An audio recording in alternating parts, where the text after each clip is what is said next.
The attic of the old Victorian house in Havenbrook, Maine, smelled of forgotten summers and disintegrating paper. For Oliver, a 34-year-old man whose life had become a repetitive cycle of fluorescent office lights and gray subway stations, this place felt like another planet. His grandfather, Arthur, had been a man of few words and many mysteries.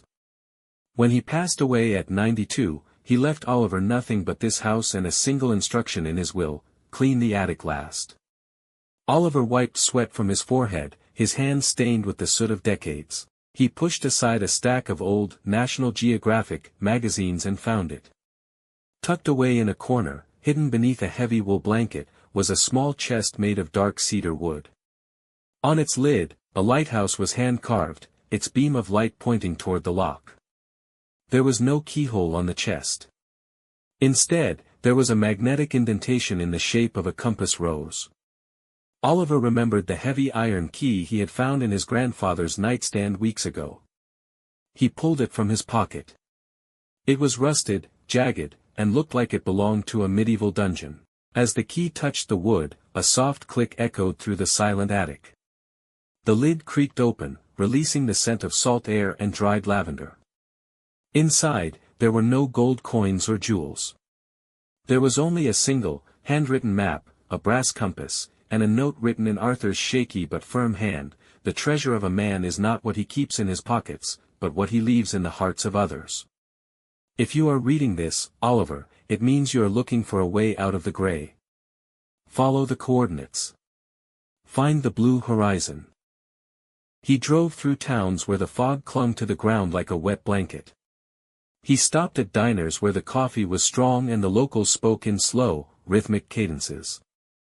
At every stop, he showed the rusted key to the older residents. In a small town called Oakhaven, an elderly woman behind a bakery counter gasped when she saw it. "That's Arthur's key," she whispered. "He used to say that key was the only thing that could fix a broken soul. I haven't seen it in 40 years. She wouldn't say more, only that the blue horizon wasn't a place on a map, but a place in the spirit. Oliver felt a spark of something he hadn't felt in years: curiosity. Genuine, childlike wonder. He wasn't just a man on a road trip, he was a detective of his own heritage. The map finally led him to a forgotten corner of the coast, where the Atlantic Ocean roared against towering cliffs of granite. There sat the remains of the Blue Horizon boatyard. It was a graveyard of ships. Skeletons of wooden hulls lay half buried in the sand, looking like the ribs of giant sea monsters.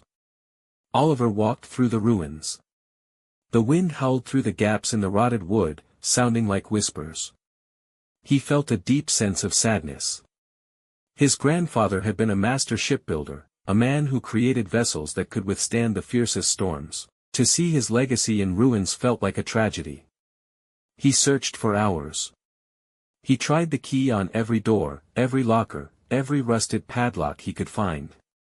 Nothing fit. The frustration began to boil over. He shouted into the wind, cursing the treasure hunt that seemed to be leading to a dead end. As the sun began to set, casting a deep orange glow over the graveyard of ships, Oliver sat on a weathered pier. He looked at the key in his hand. He noticed something he had missed before. The rust on the key wasn't uniform. It was etched. He took a piece of sandpaper from his pocket and rubbed the metal. Beneath the oxidation, numbers appeared. GPS coordinates. They didn't point to the boatyard. They pointed to a tiny, nameless island a mile out at sea, a place where a lone lighthouse stood, abandoned and dark. Oliver rented a small dory from a local fisherman. The sea was choppy, the dark water slapping against the sides of the boat as he rowed toward the lighthouse. The moon was a silver sliver in the sky, providing just enough light to see the silhouette of the tower.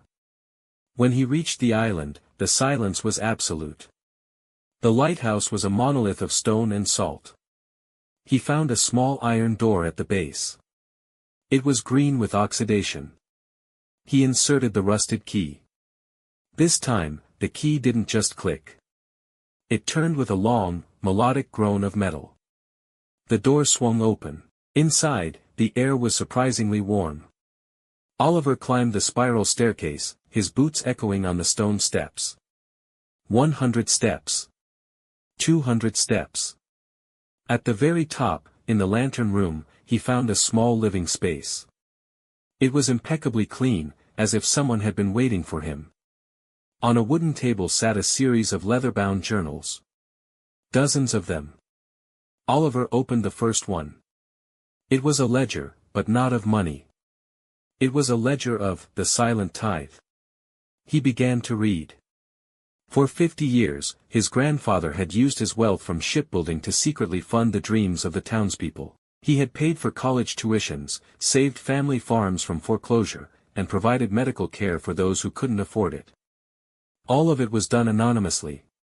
Arthur was the secret heartbeat of the entire coast. But there was one more thing.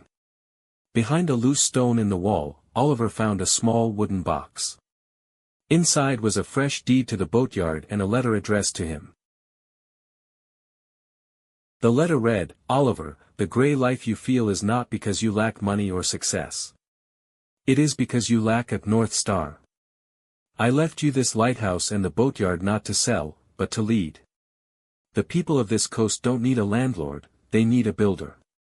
They need someone to fix what is broken." Arthur had left Oliver enough of a fund to rebuild the boatyard, but with a condition: he had to live in the lighthouse for 1 year and manage the silent tithe himself. He had to become the guardian of the town's secrets. Oliver stood on the gallery of the lighthouse, looking out over the dark Atlantic. For the first time in his life, the gray was gone. The world was full of color again, the deep blue of the sea, the silver of the moon, the white foam of the waves. He realized the rusted key didn't open a chest of gold. It opened a door to a version of himself he had forgotten existed. A man of service. A man of character.